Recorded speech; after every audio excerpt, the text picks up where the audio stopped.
larger media of the India, the nation is controlled by some particular communities only, and they are busy with their own issues. They are covering their own things. They don't have that caste agenda in their like news reporting unless until there is something big happens.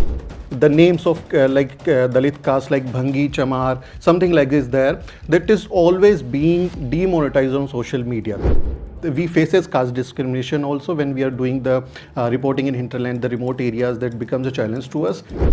There is nobody who can vouch for us. Nobody is there who can protect us. Sumit, what's your take? How difficult is it for a journalist out there beyond the metros to function? Jai Bhim to everybody. Thank you for this wonderful gathering and Anand inviting me. This is really a nice moment. Because I'm into community journalism and I'm primarily covering the caste issues in India, so I would like to give you a brief understanding about that how community media functions in the hinterland.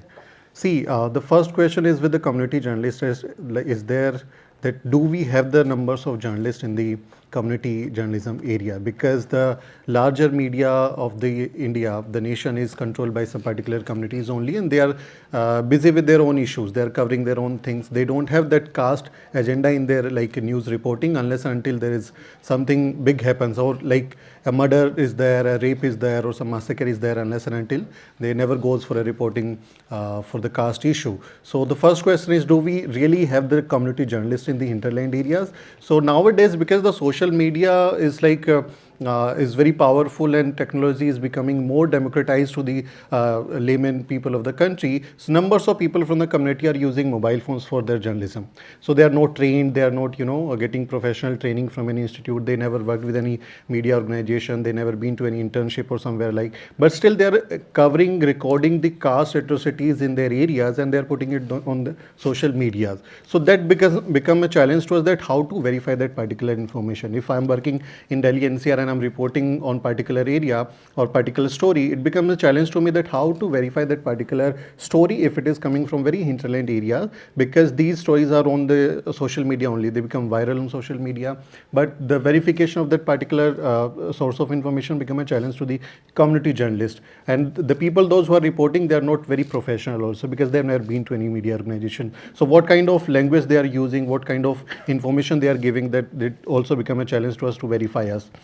Still, to the community journalist, it is also a very, very big challenge that can we afford to go that very particular area to report? Because if something happens to a guy in a 9, 10 class student to Surana, that in Pali district of Rajasthan, because he was killed for touching a pot in his school. So like traveling from Delhi to Pali becomes around more than 500-600 kilometers to travel to report that particular story. That becomes a challenge to the community journalists, because we don't have that much fund, we don't have that much resources to spend that much money to travel for a single story, and that is not going to be monetized.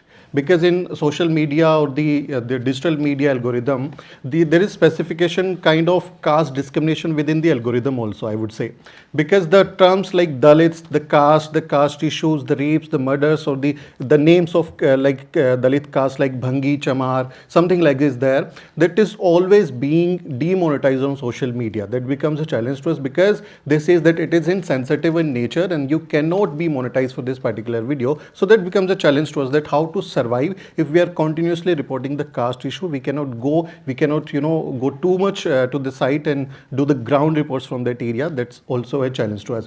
Second thing, to the community journalist becomes a caste discrimination also, because the moment you tell them about your name, that you are Sahil Valmiki, you are Babita Jatav, that entire kind of mentality changes towards you. When you are reporting from that particular area, you're reporting to the victim's family, there is another kind of experience with that. But if you are going to the accused side of the story, once you tell about your name, that my name is Sumit Jatav, my name is Sumit Valmiki, that entire kind of conversation, that dialogue, that attitude, like it changes to you. So we are more vulnerable in that section also, and we faces caste discrimination also when we are doing the reporting in hinterland, the remote areas. That that becomes a challenge to us. Second thing, we don't have that ecosystem also. There is nobody who can vouch for us. Nobody is there who can protect us. Nobody is there who can, speak for us, or who can have that kind of ecosystem. If I'm going to a area in Odisha, if I'm going to a area in Maharashtra, I don't have that contacts over there. I don't have that networking which other people from the privileged caste may have, because they are into that mainstream media, or I would say that monostream media. I call it monostream media because 90% of media is controlled by a few people, so they are responsible for it. So we faces that kind of issues in reporting to our community. Very, very valid point, Sumit, and I fully empathize with you, because when I was a reporter and when I was reporting from a state like Orissa, I would end up writing mostly on starvation deaths or sale of children, and these are the real issues, right, as caste discrimination, caste violence, atrocities, whatever. And with due respect to my editors, some of them have been very, very generous and benevolent to me. But then I always used to like, come on, ये story sexy नहीं है, ये बिकेगा नहीं. See, because the audience of mainstream media is people driving an Audi or a Mercedes or at least a Maruti. Right? He or she is not bothered about a child in, say, a district like Bolangir being sold for rupees 40 for a price of less than a plate of chicken. So that's a genuine issue. And state reporters, I always believe that reporters from hinterland have been left to the wolves. We will come to the pay packet or lack of pay, not getting a pay packet. We will come to that. Arunachal, now that I have got you, and it's a rare opportunity to meet someone from Arunachal, a journalist. Like, what kind of job protection do you guys have? You just said you have 100 working journalists in the state. So are they fully employed, or it's returnership or whatever? I think, sir, the media situation, especially job security situation, all over the Southeast Asia is same. I've been to US recently, and I've been to Arab recently in IFSC programs. I saw everywhere is the same as we have my place. And like sir has pointed out, nowadays, sometimes I feel ashamed to be called as a journalist, especially with this after this mojo journalism, mobile journalism come up. Every working man can be a media person, and there's no ethics, there is no sense for news. So in terms of, like you said, for job security, ours is, I would say, is a worse compared to the mainstream media, because we don't have a revenue source.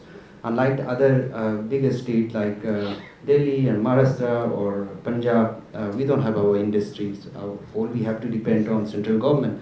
So in that particular situation, journalists have to end up, you're resorting yellow journalisms or PRO kind of reporting. So that's how it affects the quality journalism. Maybe you were trying to be very politically correct. We are not actually pushing journalists into propaganda and PR. We are actually provoking them to become blackmailers and extortionists, because we don't pay them.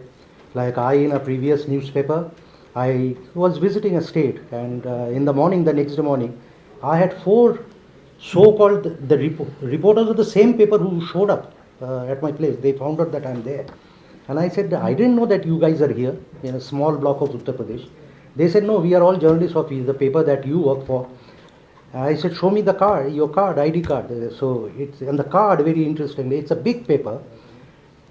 What was mentioned was they were identified as source. Just source, not even journalists, because if you mention journalists, that journalist can go and claim wage board or whatever.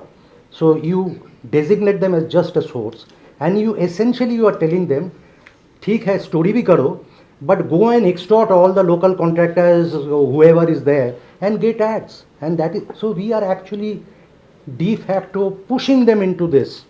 And at the same time, we talk about ethics, principles. On the ground, it's very difficult to hold your ground and be straight. What do you think, Sneha? Yes, Ruben, you have flagged a very crucial point which our profession, entire profession suffers. Number one, as I said, the digitization has democratized everything, and these are the people. The mojo is one side. We know that everywhere people are coming with a mobile phone and maybe a boom are surrounding all of us whom we do not know, and what do they do? Even they are coming to the areas like press clubs, and then they are, doing some unfair means. It has become a problem for this because the prestige of the profession is at stake. So we don't know who they are, but we cannot debar because, on one side we talk about democracy. Everybody has become a content producer. So and then it's very difficult for the other people to distinguish who are the reporters and who are this kind of people, and they also try to collect money and all other things. So I don't know how to address. On one side, anybody has become a journalist now. Without training, that's a different issue. One can pick up skill, but there are certain do's and don'ts, certain norms, because nobody can become an advocate, nobody can become a doctor, nobody can become an engineer, but anybody can become a journalist. And this is freedom of speech and expression, because everybody has been given the right as enshrined in our constitution. So one side, it's more the merrier in the democracy. Democracy is so-called quote unquote being strengthened, but their attitude, their behavior, their misusing the term as journalist has surfaced. And even if people are in social media, there is no kind of fair, balanced and objective approach. I do this, I come here because I have been patronized by some people. Now of late we see that every political leader have this kind of 2-3 journalists who are there in the press conference. They have tried to ask questions prominently, and they ask tutored questions which will give them some kind of a lead which that particular political person wants to highlight.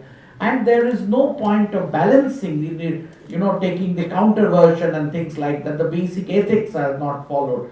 So I don't know how to tackle the situation. In one side, more the merrier, strengthening democracy, but at the other side, it's creating a harm to the so-called journalism profession.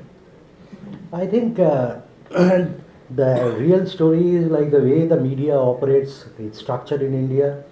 It's a very, very dismal situation. Like 90% of the journalists are, as I feel, they are in the unorganized sector without any proper dignified means of livelihood. But then that is how we operate. And I feel so privileged now that I have landed up in Delhi, I live in Delhi.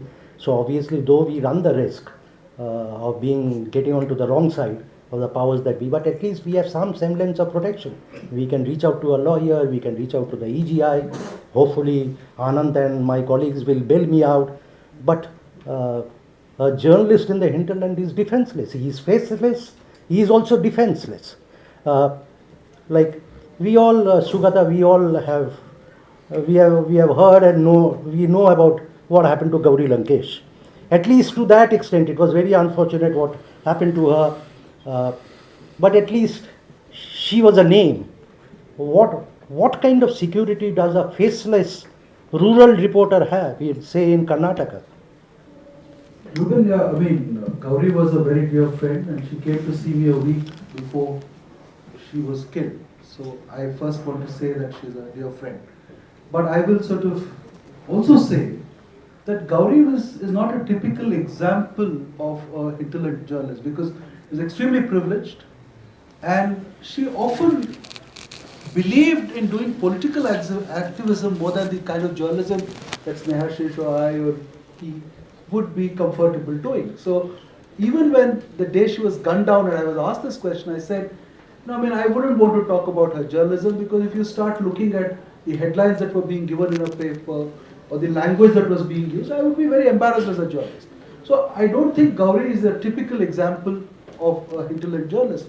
But we also have to be extremely careful that, not to sort of discount the kind of risks that she took or whatever.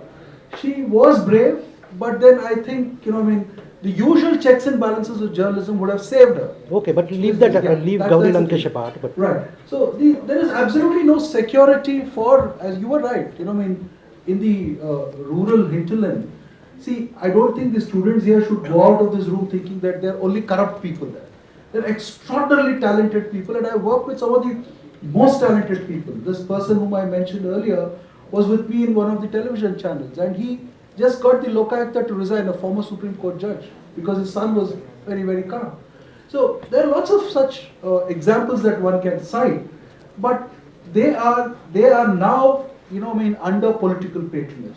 You also have to look, EGI especially, Anant and EGI also has to look at how media ownership has changed in the last 10 years. Who owns regional media? Nobody is interested in buying English newspapers or English channels. But look at the number of regional channels that have proliferated. You have touched upon a great point, and we are running out of time. Yeah. Just So couple of minutes. I'll probably Yeah. stop at that. That is the clue. Most politicians want a voice, a propaganda thing, and it's become easy. You don't need a satellite connection these days. Yeah, absolutely. So these things are happening. You have hit the bullseye. Poor pay, lack of protection, and another thing, like we sitting in Delhi or in other cities, big cities, we tend to think that it is only us or here where the space for free press freedom is shrinking. Ruben, one other point, the larger issue probably that the EBI can take up is, see, cross-media holdings have never been challenged in India. See, it came up under the Congress and they also pushed it under the carpet. It never came up under this regime. So that is a huge issue. Get your point. Right? Sumit, to wrap up quickly, I genuinely feel that it's whatever that is happening to press freedom in Delhi or Bombay, it's far more acute in the hinterland. It's not only the government of India which is the villain, it's the regional satraps are possibly as villainous. So what's your take? See, I always say is that we are more vulnerable because the system, the Indian caste system is very strong in the hinterland, and it is so brutal to everybody who raises a voice against that status quo. And when I talk about the community journalists, it is a challenge to the community journalists because they are, working on the ground. They don't have that kind of ecosystem. They don't have that ID cards of Aaj Tak or Hindustan Times or Times of India. They might have a small YouTube channel, the small Facebook page or a WhatsApp group, reporting particular issues on a very caste atrocities case. So that becomes a huge, risky for them because some of the community journalists are also facing, physical violences while they are reporting, because I've been into different areas and I've been covering those related issues, and even I also faces some kind of physical threats, because once I was there in Gujarat, I was covering a story, election story, and there was Dalits people were not allowed to cremate their bodies in the that cremation center. So I was covering that particular issue, and some of the people were there and they started shouting on me and they were about to attack on me. So that becomes a challenge for a person like me who is from community and who is exposed to the caste identity, because they know your caste, they know who you are, where you belong. So they have that kind of caste hegemony in their mind, that structure is in their mind, that they don't treat you equal, they don't want to treat you equal, and sometimes they become very aggressive also to you. And even while you're covering such stories and you're dealing with the police system, you're dealing with the government official, they don't take you seriously. So that's a challenge to the community journalist. Unfortunately, we are running out of time. They have been frantically gesturing. We can go on and on, but the takeaway from this is, while we talk about Indian media, should not lose sight of the actual foot soldiers. We are not the foot soldiers. We are living in the comfort of the cities. We have some semblance of protection. The foot soldiers are the journalists in the hinterland with no pay, no protection, and perpetually under political pressure. So my sympathies lie with them. साथियों, अगर आपको the news beak का काम पसंद है और आप चाहते हैं कि हम यूं ही अम्बेडकरवादी पत्रकारिता करते रहें, तो हमारी आर्थिक मदद जरूर करें। आप अपनी स्क्रीन पर दिखाई दे रहे इस क्यूआर कोड को स्कैन करें और न्यूज बीक फाउंडेशन के खाते में अपनी दान की राशि भेजें। क्यूआर कोड के अलावा आप यूपीआई के जरिए भी मदद कर सकते हैं। आप हमारी यूपीआई आईडी newsbeak@yesbank पर भी मदद भेज सकते हैं। इसके अलावा आप हमारे अकाउंट में भी मदद भेज सकते हैं। खाते का नाम है news beak foundation, account number है 02358870000640। IFSC कोड है YesB000235।